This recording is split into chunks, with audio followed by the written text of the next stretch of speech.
Hello, folks. Welcome back once again. This is Chris live in central Pennsylvania on this Easter Sunday. Wishing all of our fellow Christians around the world a very healthy, happy, and prosperous Easter. Gosh bless it, Easter. And today we have a special interview with Neff and his family. This is Andre and his wife Bianca. And I didn't catch their daughter's name. What's your name, young lady? Lianka. Lianka. Yeah. Oh, that's beautiful. Well, thank you for sharing that. I like your shirt. Very lovely pastel for Easter. Thank you. You're very welcome. Well, guys, welcome to the program. I'm so glad you're able to join me, and we did it on short notice. I know there's some other people who sent me reminders, but once again, for the audience, for the next 2 weeks, I have consulting at the War College. I'm tied up during the day, and doing these interviews is impossible unless I do them early. But we will have a Tuesday morning interview, which will be afternoon in South Africa, with someone who's in Iowa, with Ingrid. That'll be very exciting. So that will be one we do during the week. But guys, welcome to America. My chance to say it in person. Thank you very much, Gano. All right. So when did you guys arrive? On Wednesday, the 25th, we arrived in Arkansas. But on Tuesday, the 24th, we arrived in Washington. So it was a lot of flights during the 3-day periods. We departed Johannesburg on Monday, the 23rd. Well, so you're talking about March, correct? Yes. All right. There are some folks that are seeing, a couple people having trouble with YouTube is having trouble today. Let me just clarify that very quick before we go any further. There are people who are having trouble getting their chat messages through. Reload your stream, reload your app, exit it, come back in, exit the browser, come back in. Also, some people have difficulty with sound and with video. So just exit that and you should be fine. It's a YouTube issue. I know some of you went to this and you saw the picture of Neff and his family there. But then when you clicked on it, it showed Mad Max. Well, it's a YouTube thing. I don't know what's going on at YouTube. Anyway, so folks, yeah, YouTube is acting up kind of strange today. So all right. So speaking of strange, here we have South Africans who've come to America to, of all places, the home of Walmart, Arkansas. Gosh, or as some of us sarcastically call it, our Kansas, because it's AR, Kansas. Yeah, we don't know where that silent S came from. I actually pronounced it as Arkansas until I said it some evening during a live stream and you pronounced it Arkansas, and I was like, oh, okay. So that was a shock to me, but yeah. Well, listen, Andre, the thing is that, it's spelled Maryland, but we don't say Maryland. We say Maryland. So, Yes. All right, guys. So you came over here. Let me ask this question. When did you first hear about the program, Andre? I mean, was it early on or was it later? It was actually early on. It was the Monday after President Trump announced that he was going to open a program. So it was the Monday morning as I get into my bakkie for work. On my way to work, I just caught the last session of the news on Jacaranda FM, and I mentioned Donald Trump opening this program, and I was like, what? So I quickly drove to work, and as I get to work, I started researching and looking around what it's all about and what's the details. And that's also how I found your channel. All right. Well, I was going to give you a hard time about being at work and, spending your time searching social media for a refugee program. I was going to turn you into your former employer, but you did mention that's how you found my channel. So I'll just let it slide. Yeah. So, okay. So pretty quickly, Jacaranda FM. I listened to Jacaranda FM. I didn't even know they covered the story. Yeah. So it was part of the news. It was actually, big news at the time, and everybody was talking about it. So yeah, so I just started doing research, finding out what's the details, how do you apply, and all those kind of things. Well, in 2018, Tucker Carlson ran a story about farm murders in South Africa, and Donald Trump tweeted the next morning about this being a bad thing. A lot of South Africans got excited, and I told South Africans I knew not to get excited. Nothing will come of this in 2018. So when on February 7th of 2025, Trump issued an executive order, I was kind of like struck by a lightning bolt. I was a little surprised that he was going to focus on this so early in his second term. Were you surprised by this news? Could you ever imagine such a thing would be offered? No, I never expected it. It was out of the blue. It shocked me as well. I never saw it coming. So where are you guys from? Can you tell me what part of the country you're from? So we're from Middelburg, Mpumalanga. Wow, okay, that's kind of out there. It's up there quite a Yes. ways. We've had a number of people from Mpumalanga. I wonder if they're doing this by province, because we had a lot of Mpumalanga residents who've rocked up in the States recently. So, what you did you do the PRM email, the statement of interest, the intake questionnaire, or all three, or a combination of them? Yeah, well, actually all three. So I did the PRM email. When I did my research on how to apply, what's the progress or what's the process. I actually saw one of your videos and you talked about the PRM email and you need to send a PRM email. So I sent an email, but I personally thought at the time maybe I did it wrong, but I just said I'm interested in the program. I didn't mention anything about persecution or all that.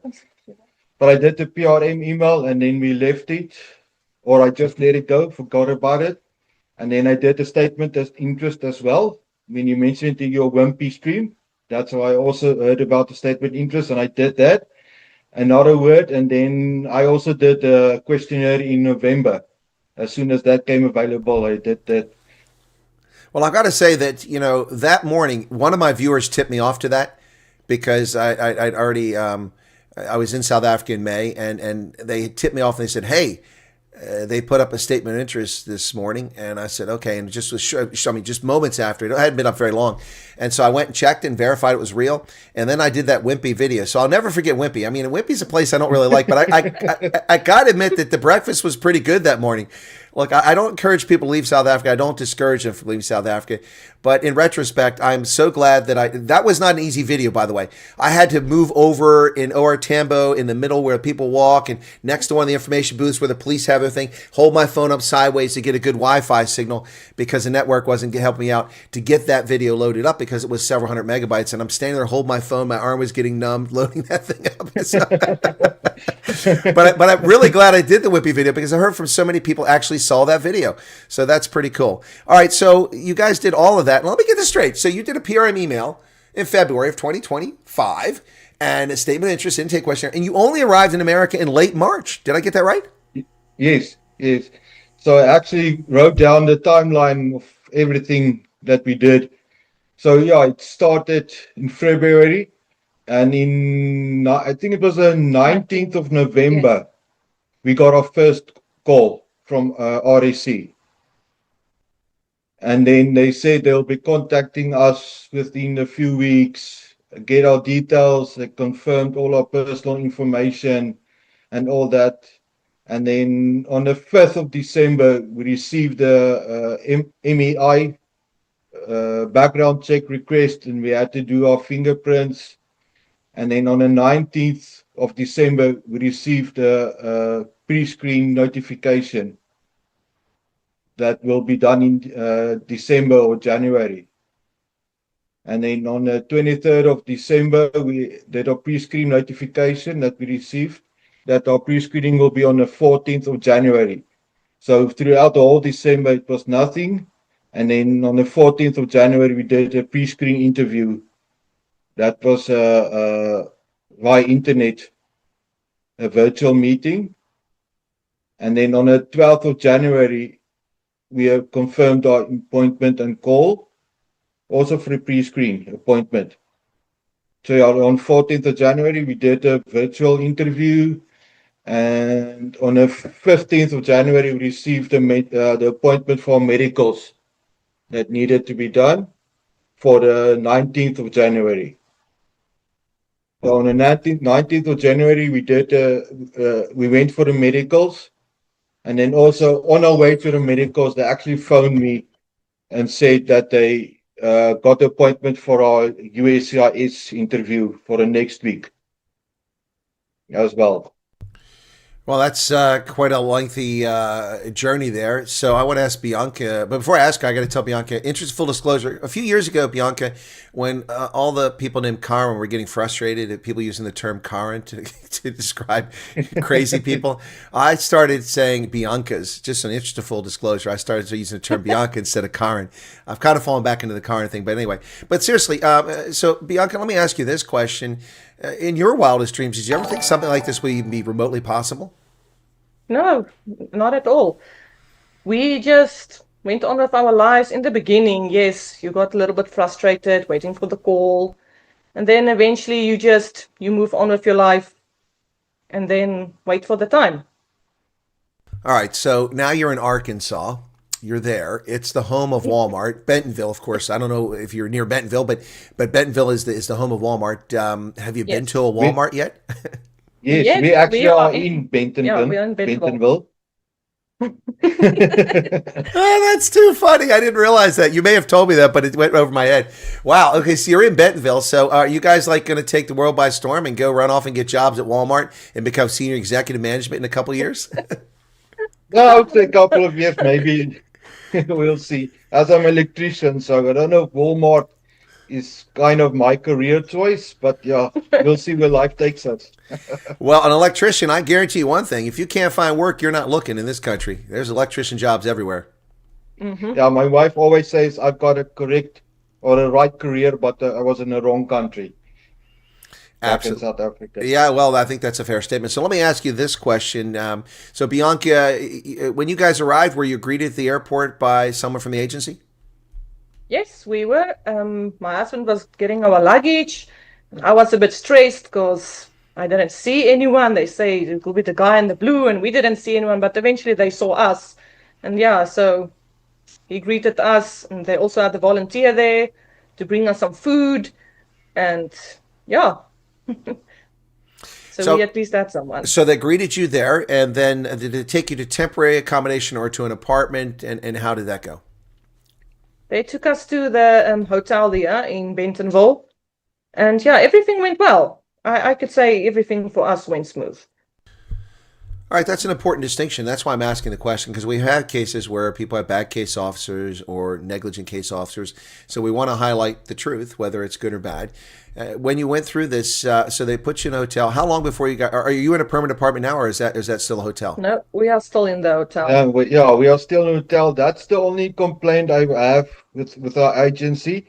So credit where credit is due. We're not going hungry. We have a roof over our head, but the process, they seem very lazy or timely with the process. They're not in a hurry to get things done.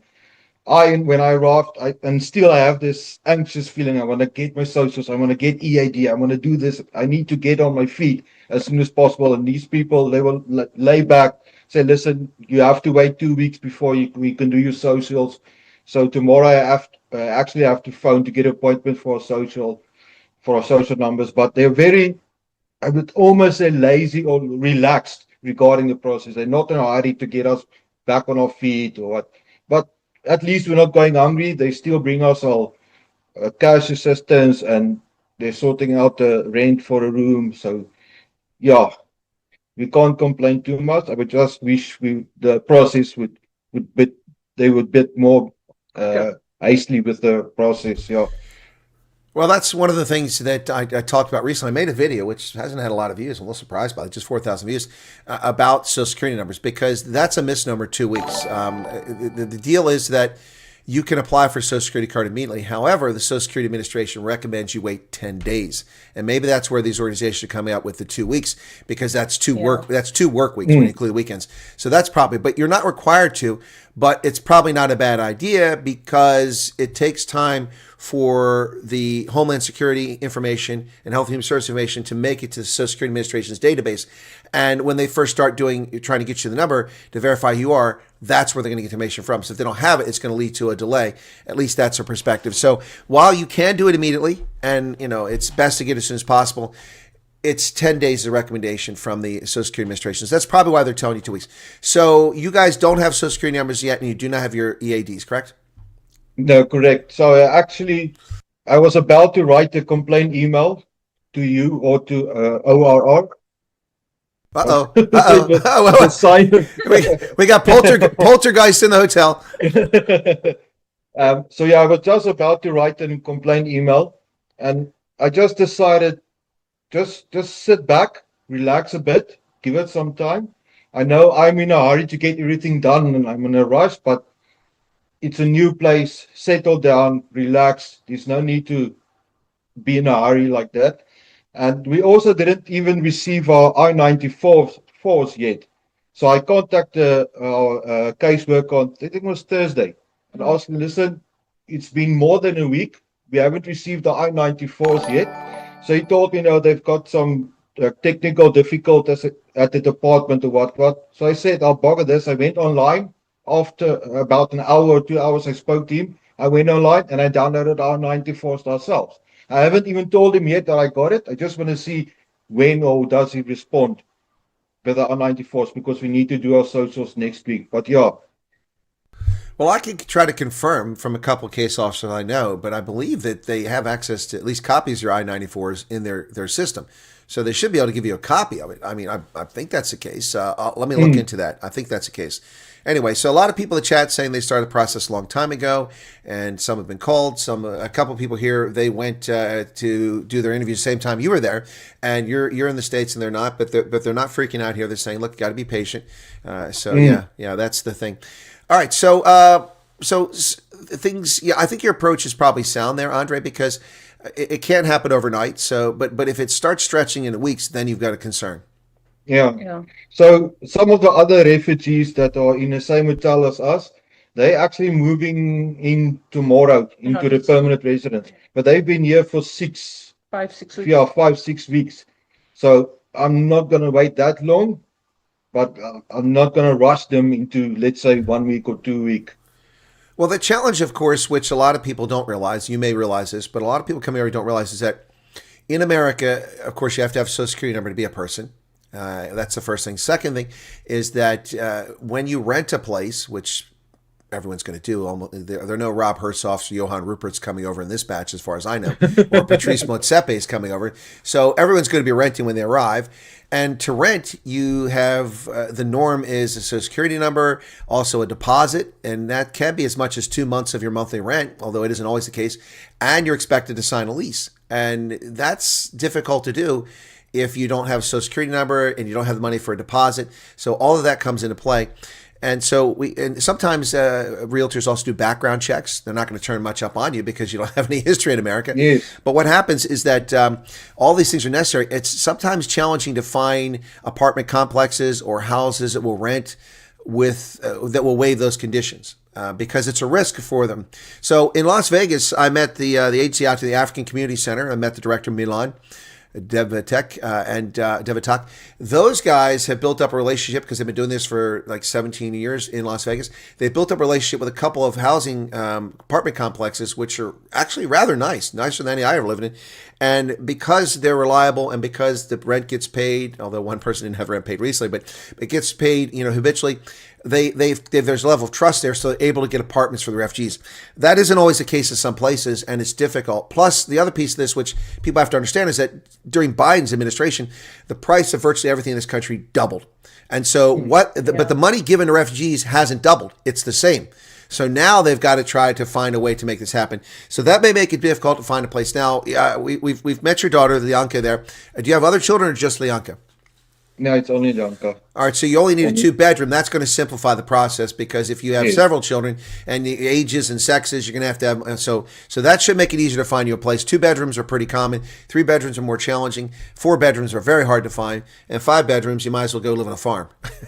Yeah. So ideally, we would like a 3-bedroom because my wife can't really sleep with me. She says I snort a lot and very loud. But she at this stage she's suffering a bit, sleeping in the same bed as me. But yeah, we'll push through. We hang on. Well, Bianca, there's always the couch. You can push him out of the couch. Unfortunately, we don't have a couch yet. Yet. In a hotel room, only the 2 beds. It's 2 beds in the 1 room, so yeah, I can't even go to the child's room because both in the same room. The same room. Well, hopefully that gets sorted quickly then. I hope that you guys get it sorted with that. So Bianca, are you a career woman as well, or are you a stay-at-home mom? I'm just curious if you'll be looking for employment as well. I was a stay-at-home mom, but once our daughter is settled in school and everything, then I would like to have a job. Just to not be bored. Yeah, can get bored. Yeah, that's a fair point. So, how old is Lianka? She's 11. Okay, all right. So she'd be going going to middle school soon, I imagine, or around that Yeah. age. Yeah. Yeah. Okay. All right. Yeah. That's so. Yeah. That's. I mean, she's getting to the age where she can kind of look after herself a bit. So you're not going to have to be that stay-at-home mom. I presume you're going to put her in schools, public schools. You don't homeschool. Yes, we had her in homeschooling back in South Africa, but we are going to try now in the public school. She's excited, but today she was a little bit in the mood. In the teenager mood. Yeah, in the teenager mood, not less for anything. Yeah, but she's okay now. She's sleeping. She says she's tired. Well, she's kind of a tween, so that's when the things start to get a little dicey, particularly with young ladies. we all start going through changes around that time, or a little bit after that, in our mind and our bodies, and so that's always something to keep in mind. All right, well, that's interesting. Do you have any background in anything that may apply itself, or are you just going to strike out in the job place and look for whatever you can find? I would like to go maybe in packing. I'm not really a people's person. I don't like people. I would like to work where I don't have to deal with people all the time. Well, I imagine the background. I imagine with Walmart and its headquarters in Bentonville, there's probably a lot of jobs like that. They probably got massive warehouses there. You could work in a warehouse or something like that. Yes. Yeah. And those jobs I'm gonna try for that. Those jobs. So I think you guys are onto something here. I think you got a sound approach. It should be relatively easy. Should be. I mean, we'll see what happens, but it should be relatively easy once you've got your Social Security number and your AD for Andre to find employment, and employment that pays well. And so I don't know if he has ambitions down the road, but maybe a few years down the road, he saves enough money, could even start his own business in that field. You never know. But so the two of you working, you will be able, if you're smart about this, to build credit history very quickly and start putting money aside for retirement. You'll be paying into Social Security once you have jobs, and that will come, down the road when you get even older than I am. You start collecting Social Security. But that's not going to be all you need. Social Security is not enough to live off. So let me tell you now, you've arrived in America. Start planning on setting a little bit of money aside. Whether you put it in a savings account or a mutual fund or a certificate deposit, or you put it in a stock market account, that money will grow over time. It has to be money that you don't need. Just money that you won't miss. So if you make $100, you need $95 to live off of, put $1 aside. If you make $200 and you can afford to put $5 aside, put that you'll never draw from. It's just there to build your wealth. And over 10, 15, 20, 25, 30 years, you'll be amazed at what that will become. And it's advice I give to people, but a lot of people don't want to listen to that. They want to live for the now. And you don't have to save all your money. I know a guy that was the opposite. When I first went in the Army, his entire paycheck, except for $100, went to the bank as an investment. So he had $100 to live off of every month. Well, you can't really travel all over Europe, and you're living in Europe, with $100. So I did the opposite. I saved a little bit. It was enough to grow a nest egg, and I enjoyed my life. So you guys should do the same, but start planning for the future. So Andre, I had a question about this. Electricity is electricity, but 230 AC is a little different than 115. Are you ready for that? Yeah, so I know there's quite a bit of a transition that needs to happen. I already did some research, what needs to happen or what I need to do. So luckily I've been in the field for 25 years, give or take.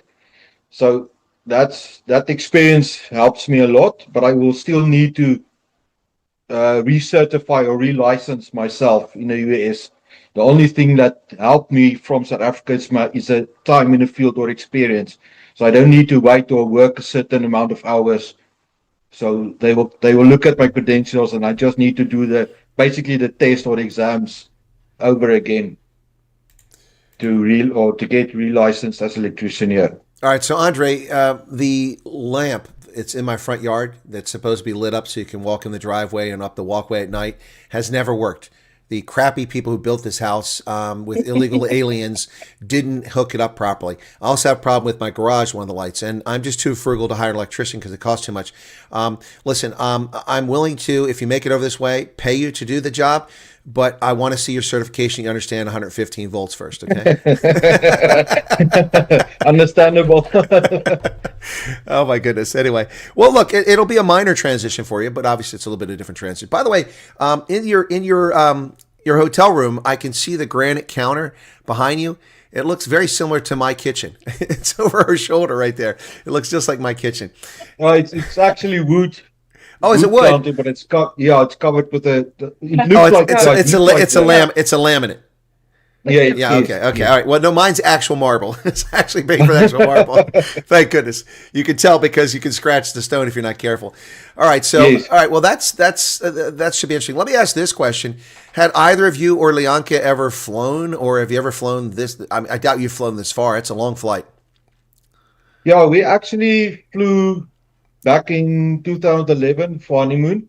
We flew to Zanzibar from South Africa, but that's the only time. And it's like I think it's a 4 hour. Yeah. flight. So this was definitely a long hours and a couple of flights. Yeah, but we pushed through. I gotta say, Colonel, I don't know how you feel, and I'm not pointing fingers or talking badly, but the French are another kind of people. I can't really talk positively about the French or our French experience, but yeah. So Well, you guys flew through Paris then? yes, Yes. yes. From Johannesburg, we flew to Paris. We had on Air France. We had a 7 hour layover in Paris. From there, we flew to Washington, and then we slept over for the night in Washington. And then from Washington, we flew to Houston, and then from Houston, we flew to Arkansas.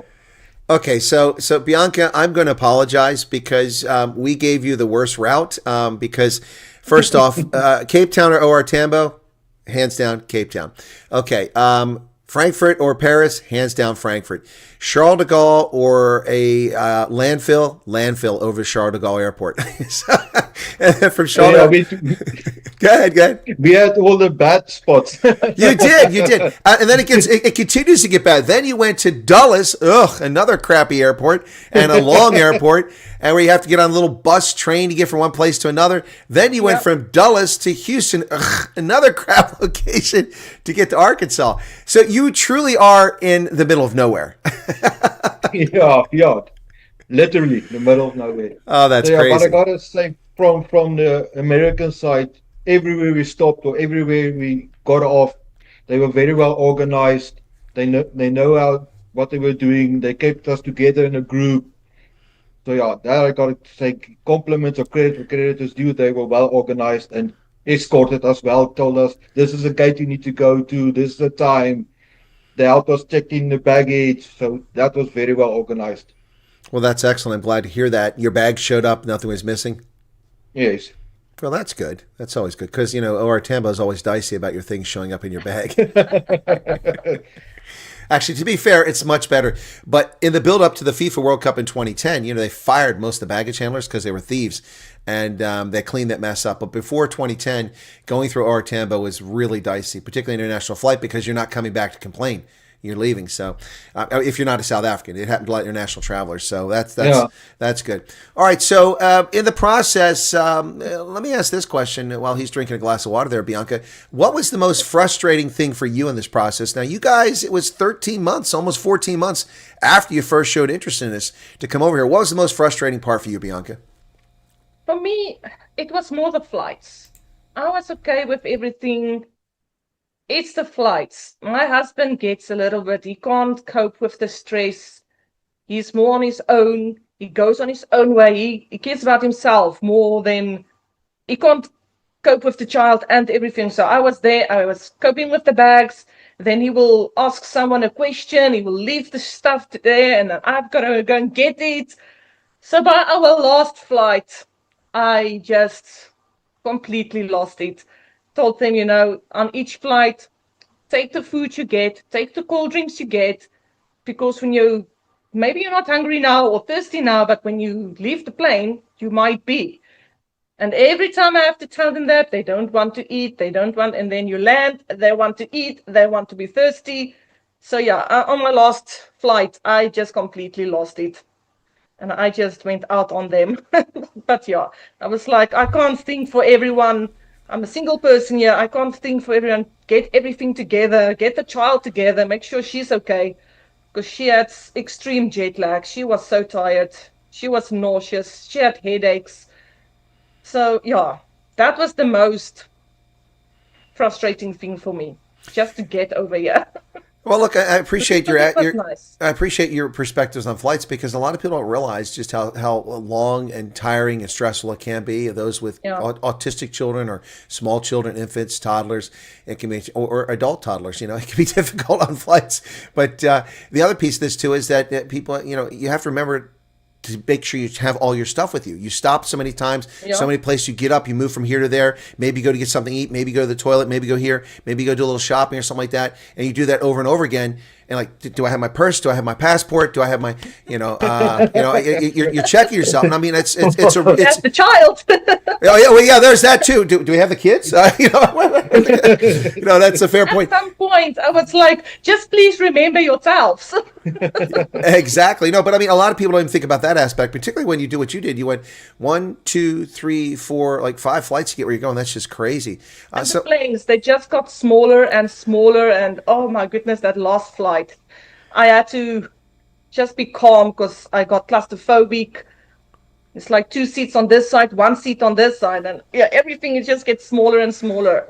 And every time on each flight, we had to organize with someone to exchange seats because they kept putting us or the family in different seats. So every time on every flight, we had to organize with someone, say, hey, can we swap with you? Let the kid or let the wife sit with us. Oh, no. Yeah, that's unfortunate. That's happening a lot more because airlines reduce the number of planes. There's less seats available. It used to be much easier to coordinate that thing. And also, your flights are being booked rather close to when your departure is, and by then seats are gone. So if you have family members, it makes it much more challenging. But there was someone here that said something about the flight, but at least your process is fast. I don't know what your timeline is, but I don't think 13 months is fast, nearly 14 months. Their process was not fast. They expressed interest in February last year. They did the PRM email. They watched me at Wimpy, so they did a statement of interest. They did intake questionnaire, and they only got over here. I think their first contact in November. They only got over here almost in April this year. So it takes quite a while. I think people need to keep that in perspective. All right, guys. So you got there. What's it like with the Americans? Are they friendly? Are they rude? What's your experience like, Andre? Oh, Colonel, it's awesome. Really, they are awesome, awesome people. All the stories you hear, it's all true. They're most friendly. Everybody greets everybody. Polite. If you bump into someone in an aisle, they say sorry and helpful. Everybody wants you to succeed. If you have a question, they're more than willing to help you, guide you. And truly, the South African community over here, it's wonder. It's wonderful. We can't talk enough. We arrived here the Wednesday evening, right after 6 p.m. The morning when we woke up, we found like a welcome package in front of the door from some of the other refugees that's been staying here. It's amazing. It's amazing, really. And even the next day, we had our first braai already.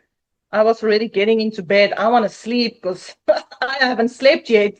And he's like, no, we have a braai in a few minutes. I'm like, oh my goodness. So yeah, then we went for a braai, and we also had to sleep over there because they don't do drinking and driving. No. Very seriously. No. You better not drink and drive here. Africa, you will do that, but not here. No, there's no 200 Rand getting out of a DUI here. It's going to get you in jail. No. So all right, now I'm a little puzzled. So other refugees, you mentioned that previously. I think I could be wrong. Maybe someone's but I think you're the only refugees that I'm in contact with that are in Arkansas. Where are these refugees hiding at? Do they even know who I am? Oh yeah, they know who you are. They know we know. We actually, when we drove from the airport to the hotel, I actually asked our caseworker. So because I know of one previous refugee that landed in Arkansas, according to the stats we get. So I asked him, so we are like the second family, what? He says, no. There's, I think before us, there's already like 28 refugees or something. And then we arrived last week, and then this week, there was another family arrived and a singleton. So the numbers are growing quite here. Well, in fact, we'll know tomorrow because if the 5th falls on a weekend or a holiday, it's the next business day. So tomorrow morning, hopefully tomorrow morning, but last month it wasn't until the evening, the report will be released for the updated numbers, and we'll be able to tell people how many South Africans come over because there was that break from February 23rd till the 9th of March. So we didn't have any South Africans till the 10th of March, came over after that. So, all right, well, I haven't heard from these people, so you can feel free to chastise them, to tell them, hey, it's how about they come to it. We did tell them, listen, because we were at church this morning for the Easter service and so we told them we need to hurry. We got an interview with the colonel, and everybody's, the colonel. Oh yeah, so they all know about you. Yeah. Well, I hope they're watching. So, Veroshka, answering your question, you're generally allowed to take one carry-on that weighs 7 kg or less and a personal item. Your laptop bag can be a personal item. A purse can be a personal item, and you're allowed one check bag. Some airlines allow 2 check bags of 23 kg. Yes. You can so if you want answers on Air France, it's on their website, Veroshka. Go look it up. Okay, but generally speaking, that's what happens. What I can tell you is if you're clever and you wear one of those great white hunter vests like you can get at Safari Outdoor, you can stick that full of your charger and your second phone and you know the piece of lead that you're carrying that weighs 5 kgs and whatever. That's what I do. That's so I've had a few times traveling like in the UK once upon a time where I went through security and it was done by private. It wasn't done by the government at that time. And I got through security because I had to transfer from a flight going to Germany, coming from the States. And then I'm waiting for a couple other people in my party to come through. And while I'm standing there, they're like, well, you have too many bags. I said, no, I don't. Yeah, you do. I had a laptop bag and I had a shoulder sack. And they said, that's too many bags. And they said, you know, we need to weigh that. And I hadn't weighed it. So they took my bag weight, my laptop bag, and it weighed too much. I said, okay, fine. So I pulled out all the stuff and stuck it all in my pockets everywhere. and he's just, they're all pissy, like they were sucking on a lemon. And I looked at the lady and I said, I'm sorry, does this come out of the profitability of your airline? Or do you own stock in this airline? Piss off, footsec. Anyway, so Brussels Airlines did the same thing to me many years ago. I was going to Liberia, and they're like, no. And I had traveled all over on multiple flights, and I was authorized to carry 2 check bags at whatever. Anyway, so they tried to tell me my stuff weighed too much. So I did the same thing at the check-in counter. I took all the stuff out. I took a pair of pants out. I put them over my shorts, and I put them on. And she's like, and so, you know, I got on the plane. I went to the restroom. I took the pants off. I put them back in my carry-on. Anyway. Once you are through with the weighing, you can just arrange all your bags the way you want now. Because for us, they didn't weigh the bags every time. And even our hand luggage, they didn't weigh it. Mm. And there we sat with each bag, a laptop in it. And by the end, I think when we were done in France, I told him, you know, I take all the laptops, put them all in one bag, because every time we have to take all the laptops out, you must put it in this little carrier. So that goes through, everything goes through. You take off your jacket, everything goes through. And then on the other side, now you have to put everything back in your bags again. So I told him, you know what, just put everything that needs to get out of the bag, put it into one bag. And then when we went to Atlanta. Washington. No, die oggend, toe ons wegvlieg. Yeah, from Washington to Houston, yeah. Yeah, we had to do that again, but they said, no, you don't have to unpack the bag. So the bag went through, but beep, beep, beep, something beep, we don't know what. And then they would take out everything, scanning, and yeah.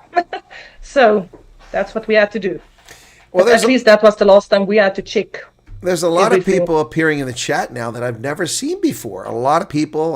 I've been in America for 7 months in Milwaukee. Really? First I heard about that, Dirk Ice. Dirk Ice. Well, welcome to the program. I don't recall you saying you want to do an interview, but welcome to the program.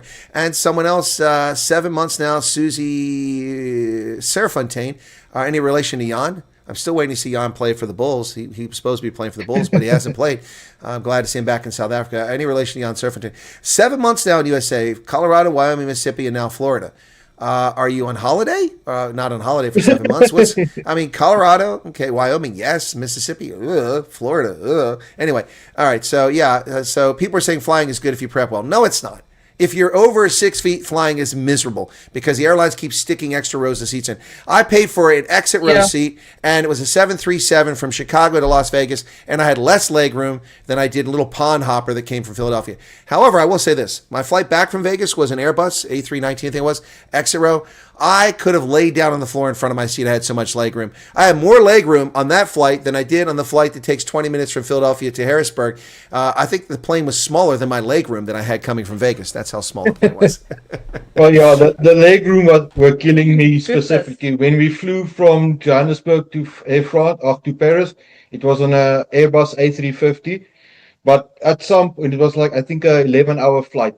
But I had to get up regularly. I just walked and stood by where the toilets are just to get my legs straight. I couldn't sit anymore. My legs were getting unrestly.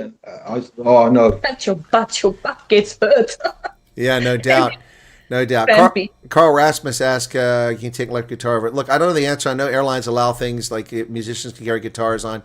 You sometimes pay a On fee. our airline, there was a musician, he had his guitar. Yeah, part of our group, there were one Yeah. guy that took his guitar. So you should be able to do that. It's like skis. You can usually take your skis on a flight. It depends. It depends on the airline. And when you've got multiple flights, if it's checked, you're going to be okay. When it's not a checked item, a carry-on, the next airline might not be as friendly. So you just got to be careful. You just have to be prepared to pay for something like that. But I've talked to people who shipped. Okay, so for instance, when the Oosthuizens came over, who live in Pittsburgh, they have Bruce, the service dog. She brought her mountain bike, her racing bike, and she wow. paid less for the bike to put it on the plane than an extra bag cost. I was shocked because it's like 5 times the size of an extra bag, you know. But that's just the way they do it. It's just the way they do it. And yes, you can take a wheelchair. They allow that. Anyway, okay, let's get on to the food. What's the food like? You guys live in a hotel. I hope you're not eating a lot of takeaways. Do you have a kitchenette or no? Yes, we do have a kitchen. The food is actually, I don't know what people are complaining about, or maybe we're just easy going, but we love the food. We really can't complain. I mean, we made mostly a salad. All the fruits are like your cucumbers. Everything tastes good. Your potatoes, everything. Meat, we had some mince that they gave us. That's fine. We really can't complain about the food. Well, Bianca, have you had the opportunity to have a grilled cheese? I mean a bribe rookie. No bribe rakies. We had breadsticks. Those were really nice. And yeah, I need to get a recipe on making them because those were nice. Well, I'll save you a little headache on making those because you can buy those at the supermarket. They're already pre-made. They're breadsticks. Okay. So don't stress over learning how to make those. You can go get them at the supermarket. So what about Leonka? How's she adjusting? If our child, Yeah. the child adapts quite. We say if she actually eats the food we prepare, then it's not that bad. There you She's go. a very picky eater. Look, I empathize with that. I'm also a very picky eater. That's why I don't have onions on my bread brookies. Just so how's Leonka doing? Is she adjusting well so far? She hasn't started school yet, and I know you said she's excited about that. Yeah, she's very excited. She's adapting very well. So I think we are actually blessed, considering since the process started, she's been very excited, supportive. Whenever I am feeling a bit down or sad, she would come and hug me. She's been amazing. We really can't complain about her. We've been very blessed. So Yeah. for you, Andre, because I already asked Bianca this question, what was the most frustrating aspect for you? She talked about the flights. I mean, I was thinking maybe the waiting for the call. I mean, you did express your interest in February last year. What was the most frustrating part for you? Some people are like, I'm not getting the jabs. That's kind of a silly one, but it's important to them. So for you, what was the most frustrating aspect of this process? It was, I'd say, more of the planning and making sure everything gets done. So every time we get a communication that we had to be somewhere, I mean, we've been living in South Africa month to month on a bread line. So we started, when we actually got our first communication, we started selling some stuff just to get money to travel for all our appointments. So, and then I would say the most frustrating was actually the waiting for the approval letter after we did our USCIS interview. I think we almost waited a month for approval letter. That's been the most frustrating because I don't know, maybe I said something wrong. I didn't convey my message good enough or properly. But yeah, that's one of the most frustrating times for me.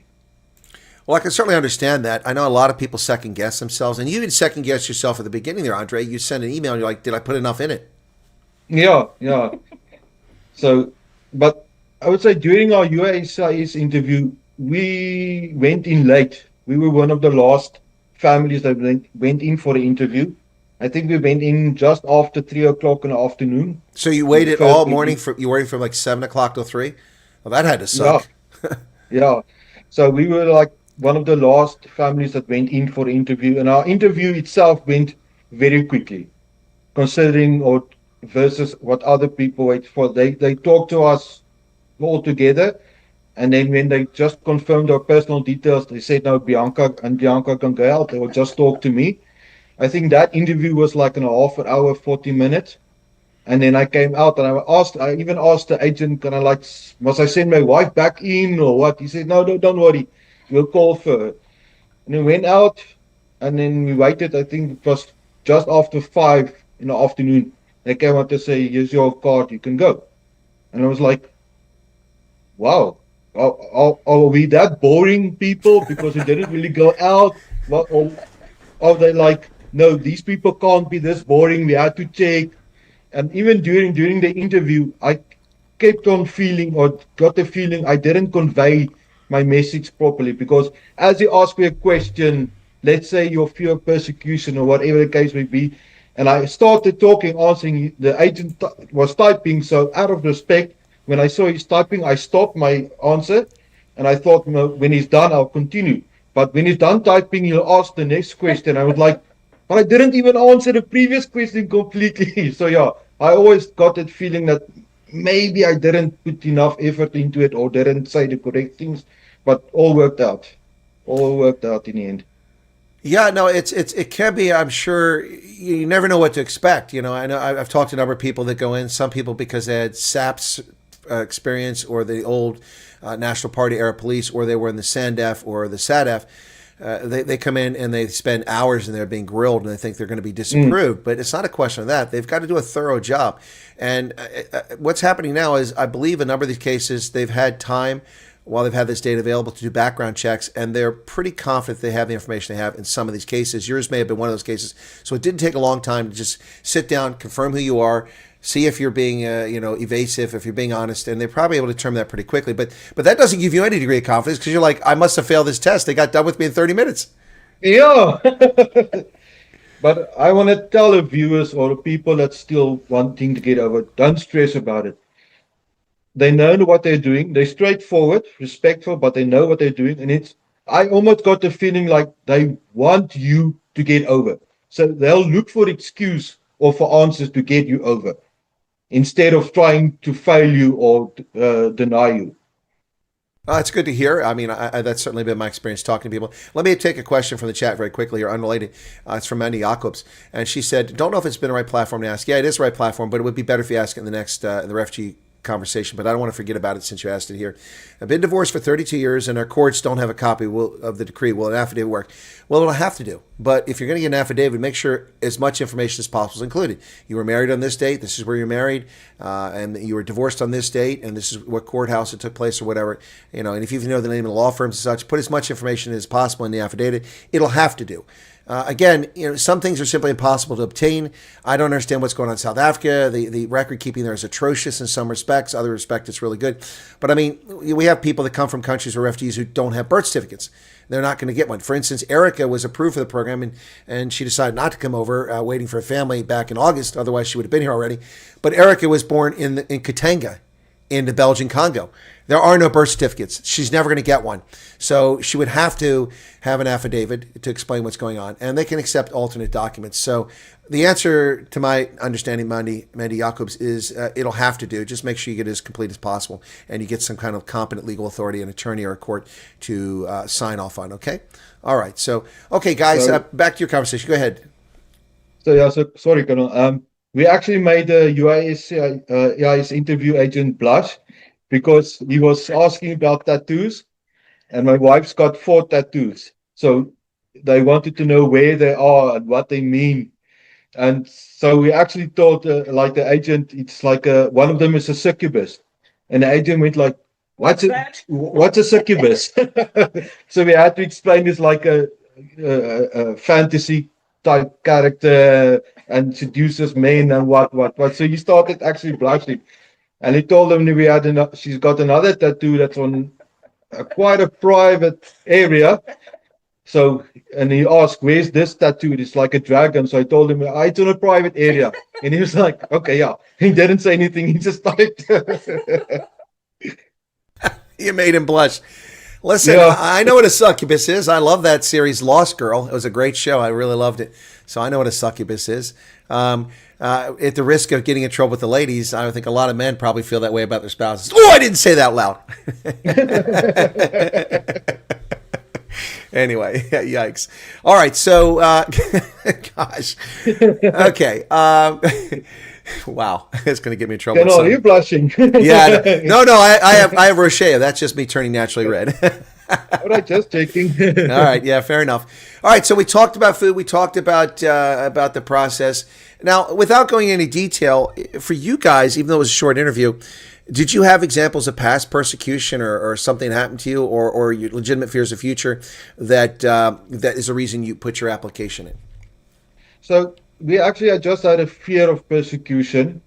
There were some events during our lifetimes. I wouldn't say it was actually, as South Africans, for us, it was like, you just brush it off. But the rest of the world, but actually we lived in a security complex. And my neighbors were black at the time, and they had a dog that kept on barking early hours of the morning. It was right next to our bedroom windows.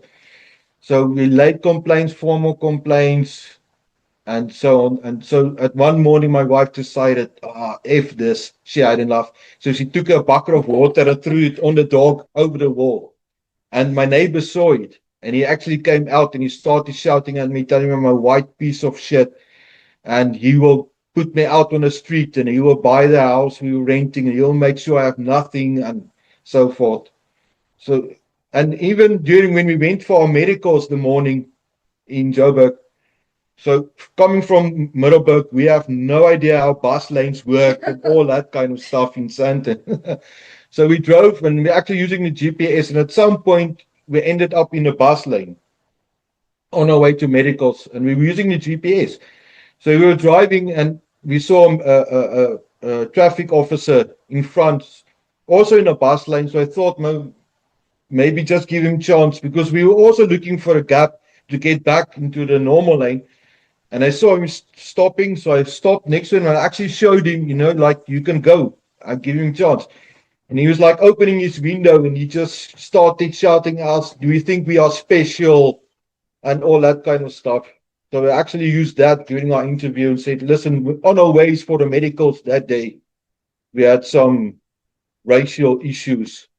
But other than that, we just had a fear of persecution. We know where things are heading. Although we didn't have really feared where we lived or our daily lives, but I know where things are going. And that's what bothers me. I want a future for my child. I want a future for my wife and family. Well, I hear you and I appreciate that. So yours is an example of something I said from the very beginning. You have to articulate a past case of racial persecution or a legitimate, genuine fear of future. In your case, it sounds like the overwhelming evidence here wasn't evidence, but an overwhelming fear of future persecution based on race. I want to welcome all the viewers from Ronaldo over. Also, I'm going to caution people here now. Enough of this nonsense in the chat about 1 month coming over. Stop it. Stop. If you don't stop it, you'll be deleted, okay? This is just causing tension. This is not about you spreading rumors and about people boasting about this, that, and the other, which you can't confirm. Stop falling for it. Stop talking about it in there. This is a conversation with Andre and his wife, Bianca, and we're talking about their experience. And if you're not here for that, then leave. And it doesn't hurt my feelings. Contrary to lying trolls, I'm not desperate for views. I have more views on my program than most South Africans do. So anyway, thanks for the folks from Ronaldo coming over. That will be the last admonishment. From now on, I'll simply start removing your comments, which will distract from what I'm doing. All right? Enough of this nonsense about 1 month, okay? And also stop the belly aching about coming over a year ago. Okay, you're here to listen to their experience. That's what it's about. Not for you to whine about you've been waiting 13 months. They waited as long as these other folks, and they're here now. They didn't get here in October, November, December, September, July. They got here in almost April. Okay. All right. Sorry about that, folks, but I had to do that because it was really starting to annoy me. I know we're trying to have a conversation, and people are focusing on their own navel gazing. So enough of that. All right. So Bianca, you're here. Lianka is going to be going to school soon. As soon as you get your social security number and EAD, you're interested in looking for work, and you both want to get a house, get settled in there. But what about Arkansas? I mean, does it seem like an okay place? Are you guys there? Because I mean, I've driven through Arkansas, but I've never imagined living there. I'm just asking. No, we were supposed to go to Fayetteville, but eventually we ended up here, and we just decided we're gonna stay in Bentonville because we really like it here. It's quiet. It's not that crowded like in big cities, and that's perfect for us.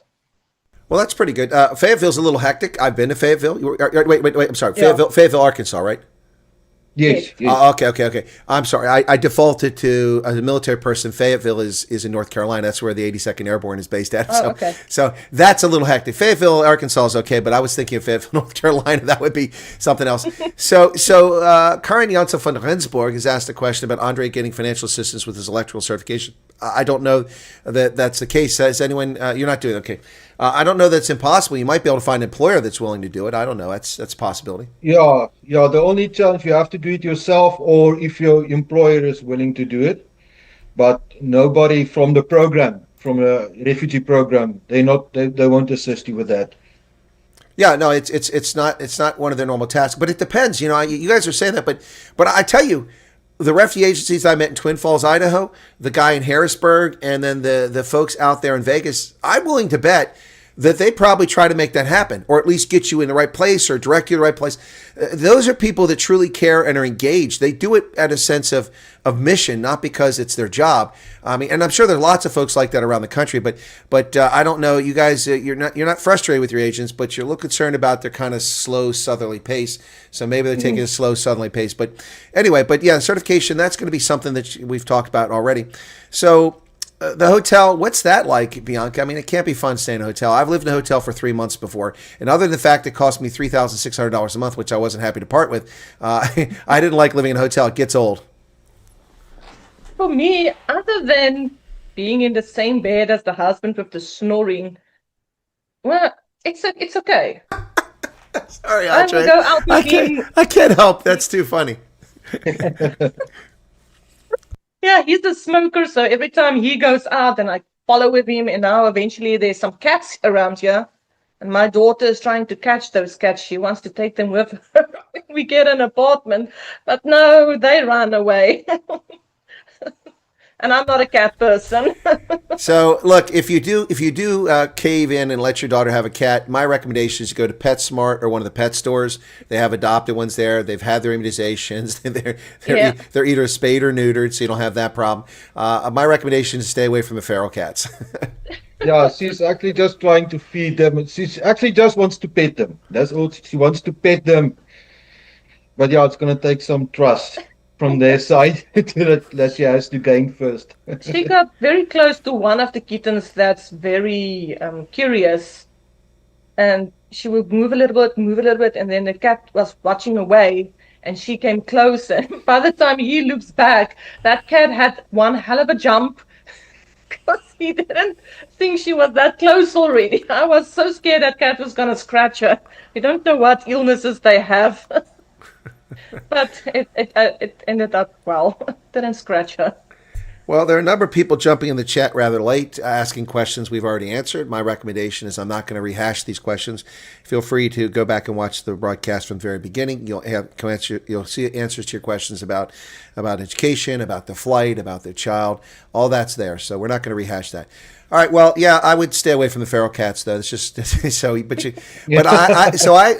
had a cat. Even though I'm allergic to them now, I wasn't growing up. But I had a cat that I adopted in Tunisia, and then he was kind of lonely, so I went to one of the pet stores in Maryland and adopted another cat, and she lived 23 years. That's an incredibly long time. Wow. Yeah, she just passed away a year before last. Left her with family in Germany, so she just passed away. But yeah, so she was named Tara. There was Tara and Willow from Buffy the Vampire Slayer, and so. Oh, okay, I know Buffy. I used to watch that show. Yeah, so I took Tara and Willow went with someone else. So anyway, but yeah, so their cats are fussy though. I mean, the one cat loved to hang around whenever I had steamed crabs. He loved my crabs, and then she would turn her nose up the crab, but she wanted all the shrimp whenever I got it. So cats, anyway, go figure. All right, so are you guys doing anything for your own well-being? Are you getting some exercise, getting out walking? Are you going around seeing things? Are there any parks to go to? Have you done anything for entertainment? Or are you just stuck in a hotel? Now we actually make some effort, although the public transport isn't in abundance here. That's one of the downsides to Bentonville. It's good place for jobs and all that kind of stuff, but everything's not cluttered or close. There's quite a bit of a distance between all the shops and even hotels. So when we go to Walmart, we actually walk. It's not far. I would say like it's almost a mile. So it's actually close, but yeah, to carry all that bags back, and we actually walked to Arby's to get some Arby's, which was fantastic. We love Arby's, but that's close. So yeah, we walk outside and we meet some other refugees outside. We sit or we stand and have a talk. So yeah, we actually do try to get out of bed. Well, that's good because that's good for your mental health, your well being. You know, you just if you stay in the hotel, you're going to get cabin fever, and it's going to lead to a situation where it's not healthy. So it's good to get out. But I'm with you on Arby's. I love Arby's too. Arby's, the acronym years ago, they made commercial says America's roast beef. Yes, sir. That's Arby's. But yeah. Now they have the commercial. We have the meats, and they definitely have the meats. Boy, you get a lot of meat on those sandwiches. Roast beef, and they used to have turkey too and ham, but they've eliminated the turkey, I think, because it just became so expensive or difficult to acquire. But Arby's is a good choice as far as fast food if you're going to go. I always like the French dip, the au jus. I get that French dip with the roast beef, and yeah, it's good stuff. Anyway, and they also make some good Jamocha shakes too, if you like that. So just for Yeah, Yes. the wife and daughter loves Every them. time I get one of those shakes. It's very nice. There you go. All right. So, did you guys have to leave anything behind? Did you abandon anything? I mean, I know I've talked to people who abandoned their farms, people who abandoned their houses. Others have been able to sell it, or are you still disposing of things back in South Africa? No, we didn't own a house. We rented, but yeah, we sold off everything. But during the process or to get here, we had a very, very high price to pay, which is our three dogs. We had to put them down. Unfortunately, that was our price to pay. I think it took me like I was crying for 3 days straight after that.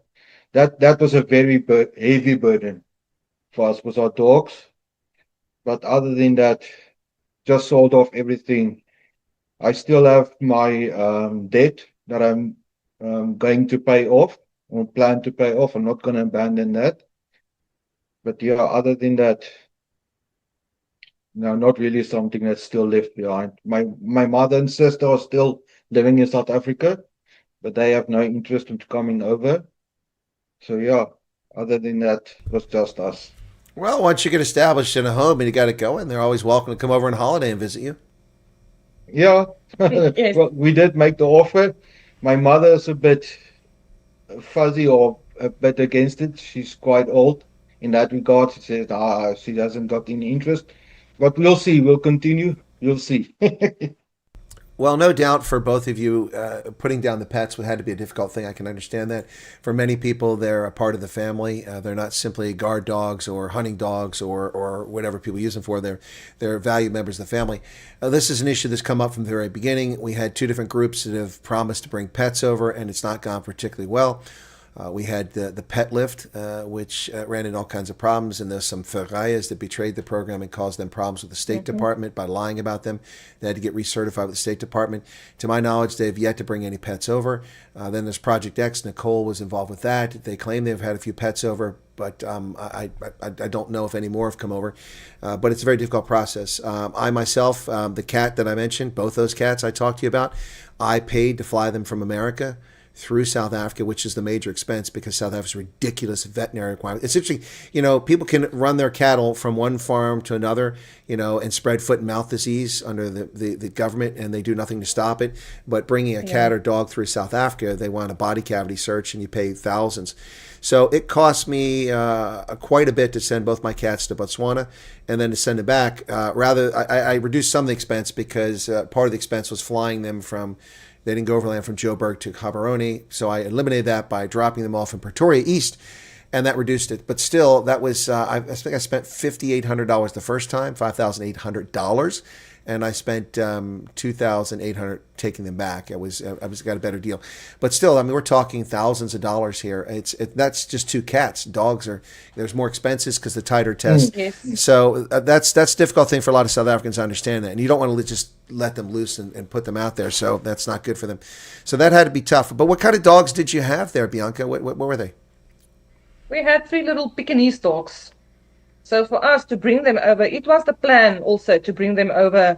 But yeah, this is what I could say to people who wants to bring their pets over. Do it very early in the process. Had we done that much earlier, the chances were that maybe a month or so we would have waited for them, but we decided to do that in the end. So we had maybe 4 weeks, and that was too little time. Yeah.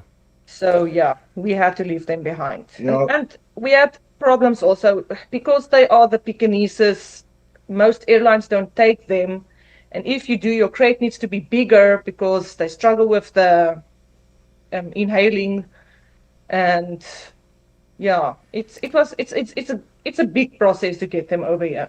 Oh no, it is. Trust me, I know. I mean, I did this. You know, I wasn't a refugee, but I did this completely unknown, and even the military, which does this stuff all the time, but they do it to Europe. So going to Africa, people didn't know. I mean, I had to research this thing, and it took some time to figure it out. And that's one of the reasons why I paid so much going over is that I didn't find many options. But coming back, I was 2 more years experienced about this and had to research, and I got a better deal. But I mean, Pekingese, aren't those just oversized cats? Well, actually, Colonel, during your Christmas stream now December last year, I was actually on and I put one of my dogs up, and he was like, what is that? Looks like a giant rabbit." They used to think they are cats. They will sometimes lay on the sofa, and then they would. I'm like, geez, you look like a cat if you do that. Yeah, I think they believe they are like big little lions. Yeah, no, I got you on that. Okay, no, look, that's difficult, and you're not the first that have had to go through that. Others had to go through it. It's unfortunate. It's tough. And look, while I am allergic to cats, both my cats were special to me. I hadn't had any pets since I was on the farm as a teenager, when I had cats and dogs and rabbits and turkeys and ducks and and heifers and and horses. I had all that stuff. So I didn't have a pet for a long time, but then I had those 2 cats. When Prince died, he was the one I adopted in Tunisia. He died in the kennel after I came back from Africa. I was waiting for a place to stay, trying to get a leased place, and they had to put him in a kennel, and it was costing me a lot. I think it was paying like $25 a day back then. This is in 2010. Yeah, 2010. And he passed away in a kennel, which was really sad and heartbreaking. And the interesting thing is that I used to live at Fort Meade, which is where I had gone back to. And the vets there knew Prince because he was unusual. He had one ear where all the ear was gone except the base, so it would rotate like a satellite dish, And then the other ear, the tip was gone because he'd gotten in fights, and again he got sunburned in ears, and he was always scratching them, and he got gangrene. So he was pretty well known to the vets, and they liked him. And so when I took his remains to them, they were kind of heartbroken too. And then, of course, it was a little less painful when Tara died because she was with friends and family in Germany, so I wasn't there. But pets are important, so I appreciate that. So go ahead, Audrey. Yeah, sorry, Colonel. So yeah, it is a very, very complicated process. We actually, part of it was our own mistake because we decided to take them over late. From the beginning, we actually said, no, we're going to put them down. We can't. And then at the last stage of our process, we actually decided, no, listen, let's try. Let's see. And take them over. So we actually chipped them. We got all the vaccinations, and everything just went against us. We couldn't find a place for them to stay for so long. So everything just turned against us. So my advice to the viewers, if you want to take your pets over, start the process as soon as possible. Get their vaccinations, get their tests done. There's a lot to do. And some of it can only happen like within 2 weeks of your flight. 30 days. Yeah, flight time. So do everything you can. So when you get your tickets, you can just do the last vet sign-offs about everything and get your pets over. Start the process as soon as possible. Learn from our mistake. Get it done as soon as possible. I think that's all the vaccinations. I think that's fantastic advice from you, Andre. It's really good advice, and I can concur. I mean, not as a refugee, but as a person who shipped pets to and from Africa, you got to be ahead of this process. I started the process to bring Prince and Tara to Botswana about 5 or 6 months before I went, and still I wound up paying a fortune because I was still new to the process. And I'm a pretty smart researcher, but it's just not a main activity. There aren't many people that ship animals from Africa to the United States and back and forth. Unfortunately, South Africa was a somewhat modern economy when I did this 16 years ago. Not anymore, but back then it made it possible. It was it's a lot harder to go in the Congo or somewhere like that. But even with the case with the Oosthuizens and Bruce the service dog, who's a service dog. That process was quite convoluted too. They got approval. Everyone, they told them all along that's her service dog. She needs it to survive. And at the last minute, they show up at the assembly area with the refugees. And they're like, you can't bring your pets. It's not a pet. It's a service dog. Well, we don't know about this. What do you mean you don't know about it? They gave them a whole stack of these emails, all these confirmations, the reservation in Atlanta, in the kennel. It's all taken care of. And fortunately, in their case, they were only delayed a week. So they didn't wind up in the back of the queue like people whose tickets have been canceled in October, November, and January and February. So even bringing a service dog over, but you can bring a pet with you, or not a pet, but you can bring animals with you. We've proven that with the service dog. So anyway, all right. So I think the advice here is start researching on your own and don't wait till last minute. Now, if you have 27 pets. You ain't bringing them, folks. There's no way you're bringing 27 dogs over here. Now you laugh, but when I went up living with my stepfather in Ohio, he had like 27 dogs in the backyard. I had to feed them. It was like an hour to feed dogs every day. It's insane. Yeah, no, you're not going to bring that. No, that's going to cost you a fortune. Yeah. Anyway, so that's just something to keep in mind. All right, so let me ask this question. I don't usually ask people about this, but I think it's maybe time to start asking because there are lots of refugees here, and some offer interviews, but not offer to do interviews. And a lot of people say they're going to do an interview. They get here and they move out. They forget all about the old colonel, and that's fine. I don't mind. That's their prerogative. They've got a life. But why did you guys decide to do an interview, Bianca? I mean, you guys reached out to me. Andre reached out and said, "I want to do an interview." Why did you guys reach out? Are you trying to pay it back to help others, or what's the deal? Are you trying to help me because I'm desperate for views? Apparently. No, we always said when we get to the States, we will do an interview. But for us, I'm not sure for my husband, but for me, watching all the refugee interviews and following some of them on Facebook, it helped me a lot. Just knowing that everything will be okay, because when we stopped here, we had to take the lift to get into our room, and a person came out with 2 dogs, and I immediately started crying because here we were sitting back in South Africa wondering you need to get a pet-friendly place and all that stuff, and here we are in a hotel and it's already pet-friendly. So I started crying. My husband didn't know what was going on, and the caseworker, everyone just looked at me, why am I crying like that? But my child immediately, she knew, and she said, okay, no, she understands why I'm crying. So that was a bit rough, but yeah. So the interviews have helped you, which was my intent. People to share their personal experiences, because every case is different.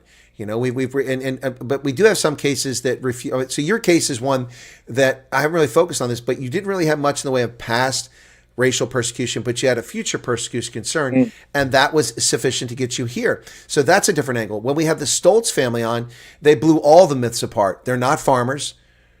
He's not they're Afrikaners, I suppose you could say that, but she's definitely an Afrikaner. But he has a safe haven passport to Germany, but they still came over because she's the primary applicant. Yes. They have adopted children. We were told you couldn't bring adopted children. They have black family members. We were told blacks couldn't come over. They came over. They have an autistic daughter. We were told all these things were barriers. So the Stoltz family is unique. So every family, every situation is different. And that's why I try to do these interviews. And I appreciate those who come forward and offer their time and share their experiences. And the more that do it, the more difficult it is for the liars and the verraaiers, the leugners and betrügers to mislead people about what's happening in this process. And we don't just ask for the good stuff. I ask you for the bad stuff too. So Andre, why did you decide to do the interview? Well, I promised you last year already when you start the interviews. I always say in the chat, Colonel, I promise you when we get over, I'm going to do an interview.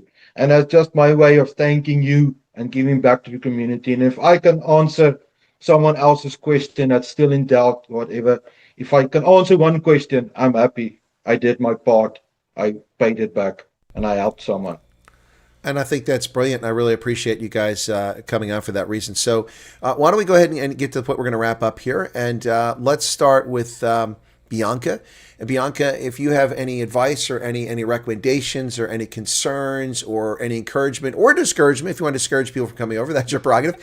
Anything you want to share with the potential refugees out there, the aspirants and those in the States about the process, about your experience, and about uprooting your life and giving up that identity that your people have forged for over 360 years to come to America and stake out in life. Anything you want to share? The floor is yours, ma'am. No, not really. For me now, I'm much happier here than I was back in South Africa. The last year for us was rough. And yeah, I think I would like to encourage people to come over because we are here 2 weeks now and we are quite happy, much more happy than back in South Africa. And yeah, I don't really have much other than that to say. Not really. Well, that was rather short. I kind of built that up like it was going to be some big, amazing thing, but that's fine. All right, Andre, you've got to save us here. What are your thoughts? Okay, so I'm going to get it a bit closer to the hate bankers out there, non-believers that say people that's coming over, refugees, is taking the easy choice. Let me tell you, this wasn't the easy choice. The easy choice would have been for us to stay behind and just say, we'll fight through, we'll carry through, we'll survive South Africa. It was a very, very hard decision for us to take. It wasn't the easy one. We paid a very high price. We had some losses during the process. It was a difficult process. Let me tell you, you think you are prepared, you are not prepared. It's an emotional train ride. Emotional roller coaster. So prepare yourself. You'll wish for the day they'll phone you. And let me tell you, when that day comes, your life will be flipped upside down. It's a good idea. If you want to make the decision, stick to it, come over. And during the process, keep your goal in mind and tell yourself, why are you coming over? You'll need that support. Believe me, you'll need that support. But we are very glad we made that choice. We are very happy. Going to start over. It's a better future. And it's a different place. It's much better over here. If you decide to come over, you won't regret it. We're glad we made that decision and we stick through it and we push through. Well, that's absolutely brilliant. Thank you both for sharing that, especially Andre, who had a little bit more to say than Bianca did there, but she shared during the conversation. I want to wish all the best to Andre, to Bianca, and to Lianca and their new arrival in Arkansas, or Arkansas, as we sometimes call it, but Arkansas, welcome there, and I wish you the best and hope that it goes well. I do want to say this, Andre, for the past year, I even made a song, Not in My Yard, these refugees want to put their FEMA tents in my front yard. Listen, if you're over this way on holiday out there on the East Coast and you do have a FEMA tent, you're welcome to pitch in my yard as long as you fix my lamp and my garage, since you're an electrician, and we'll consider that payment.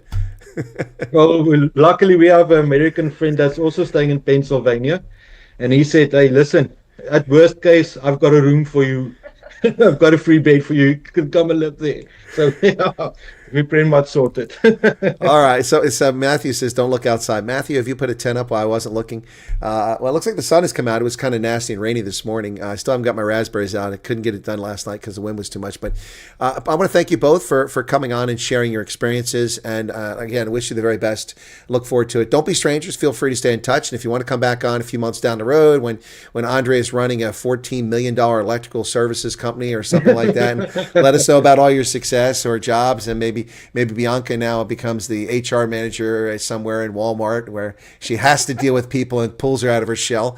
But you guys are welcome. I do extend that invitation to people to come back at some point and do re-interviews. We had Thea come on a few times, but now she's kind of disappeared in the woodwork. She's not responding to my messages, probably going on with her life, and I wish her the best. Hopefully I will hear from her again. But I look forward to hearing from you both again, and I appreciate you watching the program. And for everyone watching this show, feel free to share this channel link with 3 people you know. And if we get 3 people, everyone gets 3 people, then suddenly we will have, wow, 500,000 viewers, and maybe the impact then will be much more impressive as we affect the program. Guys, bye donkey. Thank you so much, and have a lovely rest of your Easter. You're an hour behind me, so you still got some time in Easter to enjoy it. Well, thank you, Colonel. I'll still be in your chat, buggering you with super chats. Don't worry until my wife cancels my card as well. So don't worry, we'll stay in touch. You'll still see me regularly in your chats. It's All just right. one thing I want to add. Yeah. We feel if it wasn't for your input in the program, everything you've done, we wouldn't have made it this far to come over. So we just want to thank you for everything you've done. That this program, really, with what you do, it means a lot to us.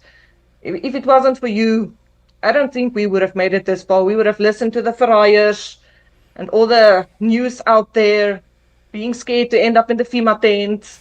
So, yes, Thank we you, Colonel. appreciate you a lot. Thank you, Colonel. Yes. Well, that's very kind of you, and I thank you all very much too. That $10, I promise you, will be in the mail. No, I'm just kidding. No, Only but, 10. yeah, well, yeah, I know that was pretty cheap. I think I offered you 100, right? No, but seriously, thank you. It's very kind of you. That unsolicited comment, I appreciate it. But as far as your card being canceled, look, Andre, I appreciate that. She's going to cancel your card eventually, but don't worry, you get lots of offers for credit cards in America. So once you get an American credit card, that'll be I'll listen. that'll be in dollars. So there'll be no exchange rate loss. Anyway. Yes, directly. All right. Okay, guys, thanks a lot. We've got the Refugee Cafe Clutch, which I haven't done in a few weeks. That's coming up right after this. So thank you all very much. I'll let you drop off, okay? Thank you, Colonel. Thanks. Ciao, bye. All right, guys. They're pros. They got out of there on their own. I didn't have to help them that. That's Andre, Bianca, and Leonka. You saw Leonka at the beginning there. If you missed some questions, we covered pretty much everything. Go back to the beginning of the conversation. I'll be live in about 5 minutes, back with the Refugee Cafe Clutch, which has been a hiatus for the past couple weeks because I've been out of town and busy. But we'll be back with it in just a few minutes, and we'll answer all your questions. Any questions, fair game on that. So feel free to bring your questions there, okay? All right, thank you all so much. My thanks to my guest for paying it forward to help other South African refugee aspirants and refugees, and my thoughts and prayers to them on having to lose their pets coming over. I know that's difficult. So we'll see you in just a few moments, folks. God bless. Thanks for being on the program. Be sure to hit the like button if you haven't done it. It doesn't cost you anything but just a moment of your time. And why not like this unless you're a nasty person? Cheers, everybody, and happy Easter.